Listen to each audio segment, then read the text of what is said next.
Continuamos, se nos cogió la noche con dos invitados muy especiales, el doctor Juan Camilo Restrepo y Andrés Bernal Morales, quienes nos están hablando de la cuestión agraria, un libro que hay que leer para poder entender un poco qué es lo que está pasando con todo esto. Pero yo les hacía una pregunta aquí en la pausa, Germán, y es, entonces esto se quedó en La Habana, o sea, vamos a hablar del agro en La Habana, ¿no? El ministro de Agricultura en este país no debería estar, pero era...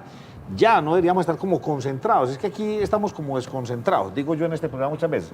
La justicia, para ningún lado. La salud, para ningún lado. Y lo agrario tampoco va para ningún lado, entonces como que no nos concentramos en que debatamos estos temas realmente y los saquemos adelante. Sí, no, a ver, no es que en La Habana vayan a trazar la política agraria.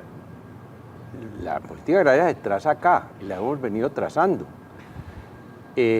Más aún, piezas muy importantes de la política agraria, como es la restitución de tierras, no quisimos que se llevara a la mesa de negociación de La Habana, porque está plasmada en una ley, la ley de víctimas y de restitución de tierras, una ley vigente que hay que cumplir. ¿Qué están dando? Y no, eso no es las leyes vigentes no se negocian, se cumplen. Sí. Pero hablando de paz, naturalmente, el tema agrario y el tema rural no puede estar ausente. Y no puede estar ausente porque todos los analistas del conflicto colombiano, tirios y troyanos, de izquierda, de derecha, de hace 20, de hace 30, de hace 10 años, coinciden en que las raíces del conflicto colombiano pasan por el problema de la tierra. Entonces, mal haría uno pretender que el tema agrario está de espaldas a los procesos de paz. Y no basta con firmar la paz, no basta con firmar unos papeles. Cuando se firmen los papeles, cuando se depongan las armas, en materia agraria apenas se estarán comenzando las cosas, que es lo que se llama el posconflicto, que son las grandes tareas que hay que desarrollar. Y repito, si no se firmara la paz, no es menos cierto que hay que hacer una política agraria mucho más avanzada, moderna, pensando más en la equidad y en la productividad. Colombia es un país que tiene muchas tierras por desarrollar, aquí pueden convivir pacíficamente la gran empresa agropecuaria, la mediana, la pequeña, con asistencia técnica, con riego, pueden ser perfectamente productivas todas ellas. Y complementarias. No podemos hacer aquí maniqueísmos agrarios, pero si queremos enfrentar el tema de la paz, tenemos que enfrentar el problema agrario y no puede seguir Colombia exhibiendo las inequidades y las estructuras arcaicas de tenencia de la tierra si queremos tener una sociedad más moderna en lo agrario y en general en lo social, en el campo rural. Bueno, perdónenme que sea tan escéptico, pero eso es muy bonito y eso sería lo que todo el mundo quisiera, o al menos uno espera eso hace mucho tiempo, pero yo les pregunto a ustedes, ¿cuántos intentos de reforma agraria se han hecho? Muchos. Y eso hay que hacerlo. Y todo el mundo dice que hay que hacerlo y sabemos que hay que hacerlo. Pero del deseo de hacerlo a ejecutarlo, siempre la brecha se abre y se aleja más la posibilidad.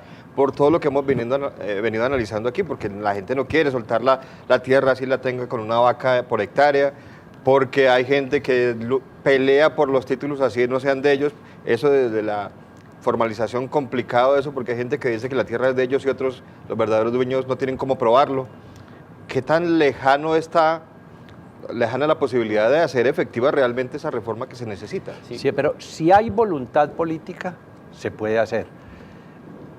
Hubo voluntad política durante los primeros 3 años de la administración Santos y se hicieron muchas cosas que ahora hay que escalarlas. Mire, ahí está la restitución de tierras andando, que no se había hecho nunca en Colombia.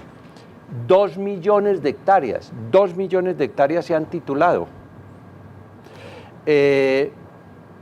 Están en marcha proyectos, pero no proyectos, realidades. El año pasado le dimos un giro al malhadado AIS, que estaba dedicado a financiar con subsidios espurios grandes fincas con riego. Para financiar le dimos el cambio 250 proyectos pequeños comunitarios de riego asociativo. ¿El agroingreso seguro? Sí, que ya no es el agroingreso seguro, sino es el desarrollo rural con equidad. Esas son las cosas que hay que seguir haciendo. Todo no se puede hacer a la vez, pero se puede hacer. Yo creo que no hay que caer en la voz de la desesperanza. Con la ley en la mano, sin atropellar a nadie, hay que avanzar hacia un agro más equitativo. Esa es la reforma agraria, que no es salir a quitarle a la brava la tierra a la gente, pero sí trabajar en estructuras más equitativas. Yo tengo una reflexión porque es un proceso político, el proceso de paz, y está la dificultad de estar negociando en medio de las balas. Y naturalmente hay otra cantidad de complejidades. La primera, el acuerdo agrario no generó una alineación automática del gobierno en su momento. Eso hay que reconocerlo, es una debilidad que se tiene que superar y de alguna manera generar algunas pautas para que todos se reconozcan allí y trabajen por esa causa. Ahora, lo segundo, vendrá después del proceso de paz una etapa de refrendación. Y eso es un proceso que se tiene que dar con la ciudadanía. Lo complejo, y allí yo siento un precedente importante, es que tenemos un Congreso cuestionado, son 33 senadores y 37 representantes a la Cámara que tienen serios cuestionamientos, son 70 parlamentarios, y ese es el Congreso que va a hacer la refrendación, o digamos que va a convertir en leyes de la República lo que salga de los acuerdos. Luego, el obstáculo es enorme y la dificultad es grandísima desde el punto de vista político, y esas son las dificultades que tiene la democracia. Yo digo, son las desviaciones propias de la democracia, cuando el gobierno no logra alinear a todas sus estructuras, y cuando el Congreso además tiene una agenda que no necesariamente puede ser coincidente con los intereses nacionales. Esas son las dificultades propias, yo insisto, de un proceso político y de negociar en medio de la guerra. Doctor Juan Camilo, yo quiero volverme un poco. Nosotros tenemos casos exitosos de agro en Colombia, o sea, lo que pasa en el eje cafetero durante toda esa historia, escuelas, vías de penetración, o sea, el eje cafetero se consolidó como un territorio, y no de grandes latifundios, había un mix de todo, una mezcla de todo. ¿Por qué eso no se pudo replicar en el país? Bueno, no se ha podido replicar tal cual, y sobre todo en la magnitud, que tiene la caficultura colombiana. Pero hay ciertos otros cultivos, ciertas otras áreas donde hay estructuras de agricultura moderna, donde están trabajando hombro a hombro grandes, medianos y pequeños, como mire usted lo que se está haciendo en hortalizas, mire usted lo que se está haciendo en muchos cereales. Pero siguen sin vías de penetración, sí, sin escuelas. Pero los cafeteros también. La cultura cafetera sí pudo llevar todo eso. Pero también hay muchas carencias de vías y también hay muchas necesidades en la zona cafetera. Sí, obviamente. Y también hay pobreza, ¿no? Pero sí, la institucionalidad cafetera y la democracia cafetera es una lección que hay que estar aprendiendo todos los días. ¿O será que esto le falta plata?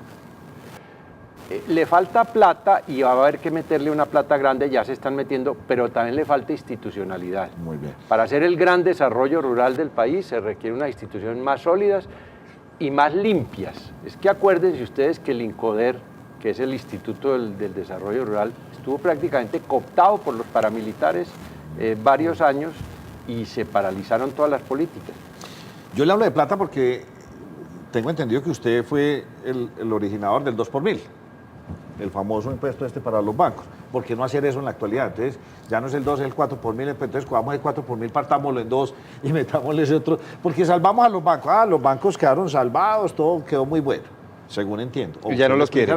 Pero, ¿por qué no hacer este tipo de situaciones para otra realidad? Pero, a ver, ya le estamos, es decir, ustedes han visto que el presupuesto del Ministerio de Agricultura aumentó notablemente en este gobierno. Notablemente. Pero por eso se aplazó ya estamos en niveles de 5 billones de pesos.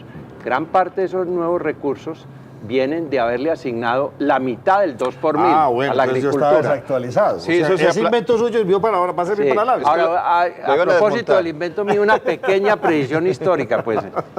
Ese impuesto no se hizo para salvar a los bancos, se hizo para salvar a 15 millones de colombianos que estaban en grave riesgo de que se les cayera la estantería bancaria encima y perdieran sus ahorros. Tiene toda la razón. Pero usted tiene toda la razón. No es salvar al banco, sino al que tenía la plata del banco. Usted tiene razón en ese sentido. Lo que pasa es que ese es el problema de la política. Las cosas se dicen y van cambiando por todos lados. Pero realmente los que quedan salvados son las personas. Pero ahora, en el aquí y ahora, la mitad del 2 por 1000 se le está metiendo al agro. Del 4 por 1000, que es ahora, ¿no? Sí. No, lo que pasa es que cuando uno habla de esto de la cuestión agraria, ayer teníamos a una gente tan interesante aquí en el programa hablando de innovación, de todo lo que está haciendo Medellín, que se está volviendo líder en este sentido. y sigo yo haciéndome preguntas y digo, bueno, la cuestión agraria, listo, repartamos tierras, titularicemos, formalicemos, hagamos todo esto y de ahí para adelante, ¿qué sigue? O sea, es de una dimensión este cuento, es dónde le vamos a dar valor agregado a la ochuva o al mango o al aguacate, o vamos a dejar que esto nos llene de Starbucks café de Estados Unidos y nosotros no, o sea, esto es una cosa de una dimensión gigantesca. Una dimensión gigantesca, y en esto le va la vida pacífica al país en los años venideros. Y no todo, esto hay que tenerlo muy claro, no todo se reduce a distribuir tierras o a titular tierras. La tierra es un insumo más en la agricultura moderna, pero detrás de eso tiene que ir el riego, tiene que ir el servicio técnico, tiene que ir la asistencia, tiene que ir la comunicación, tiene que ir la seguridad. La seguridad. Es decir, es un programa de desarrollo económico para el área rural colombiana. Yo complemento hoy, Nacho, realmente es una gran pregunta frente al tema del ordenamiento, y el país creo que está esperando ese tipo de respuestas. ¿Dónde? ¿Con quiénes? ¿En qué lugares? Prácticamente. ¿Qué apuestas se le van a hacer a los distintos sectores? Eso está claro. Si se pretende incentivar determinados sectores o subsectores agropecuarios, hay que decirlo dónde lo vamos a permitir y a través de instrumentos financieros, si se reducen las tasas o si se aumentan las tasas dependiendo de la ubicación geográfica de los cultivos, y qué vamos a hacer con las zonas de reserva forestal, y una cantidad de preguntas, pero no podemos, yo digo, en el planteamiento de la política que deberá seguir a partir de ahora, y lo que preguntaba Nacho hace un momento, ¿por qué no está el gobierno en esto? La pregunta es, en los proyectos de ley que se van a presentar al Congreso deben estar esas respuestas. ¿Dónde se va a ordenar? ¿En qué regiones y con quiénes? ¿Sí? Sí. Pero ¿y para qué?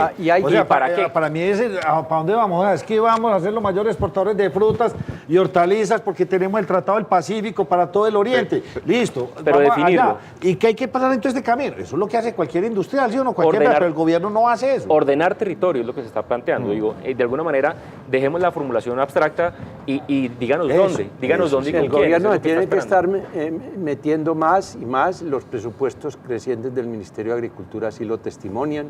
Las nuevas leyes, las nuevas políticas que se recapitulan en este libro así lo testimonian. Pero recordemos, esto no es solo una responsabilidad del gobierno. El sector privado también tiene sus responsabilidades. Porque es que hay gente, mire, aquí me pasó, y ya con esto voy cerrando, aquí en un club muy encopetado, alguien me dijo, pero ministro, este país con tanto problema, con tanto de todo, ¿para qué se echan ustedes a cuesta ahora otro problema que son las víctimas y los que les quitaron las tierras para ayudar a que se las devuelvan? Entonces yo empecé a explicarle y demás, y le dije, mire, esos que están ahí en el semáforo, esos probablemente es una familia que se está mal ganando la vida, porque tampoco es que se la esté ganando bien, porque probablemente alguien le arrebató sus tierras y se tuvieron que venir a las ciudades. ¿A usted no le parece justo que se trabaje para que esa familia recupere su patrimonio? Y me dijo, no, deje los otros 10 años ahí al pie del semáforo y verá que la ciudad termina absorbiéndolos. Increíble. Entonces, esos corazones de piedra también tienen que ir cediendo. Sí, no, eso no funciona. Si queremos Su la última paz. pregunta, además, porque Sí, nos tenemos que ir. rápidamente. ¿Y los TLCs qué? Porque es que si queremos que el campo sea productivo, pero estamos firmando TLCs a diestra y siniestra, y no les damos esas herramientas para que podamos exportar lo que usted decía, la uchuva y todas estas cosas, y entonces, ¿como en qué condiciones estamos compitiendo? A ver, mire, los tratados de libre comercio hay que negociarlos bien, hay que administrarlos mejor, no hay que dejarse meter gato por liebre, hay que estar trabajando en las cosas fitosanitarias para que nos dejen entrar. Pero, ¿qué pasaría si Colombia dijera, yo renuncio a los TLCs y no firmo ninguno?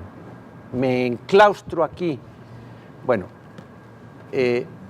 aquí nuestros vecinos, los centroamericanos, que el Istmo sumado tiene una oferta exportable muy parecida a la nuestra en agricultura y en frutas y en manufactura ligera, pues ellos tendrían servido en bandeja de plata la posibilidad de llegarle a 320 millones de consumidores sin aranceles, y nosotros nos quedaríamos con como una Albania o como una Corea del Norte aislados. Votando todo lo que nos sobre, porque no tendríamos para consumirnos todo. Entonces, la internacionalización de la economía es un hecho que solo se puede romper si uno se aísla, pero si se integra tiene que manejarla bien, tiene sectores que ganan más que otros más amenazados, otros gananciosos, pero no podemos aislarnos.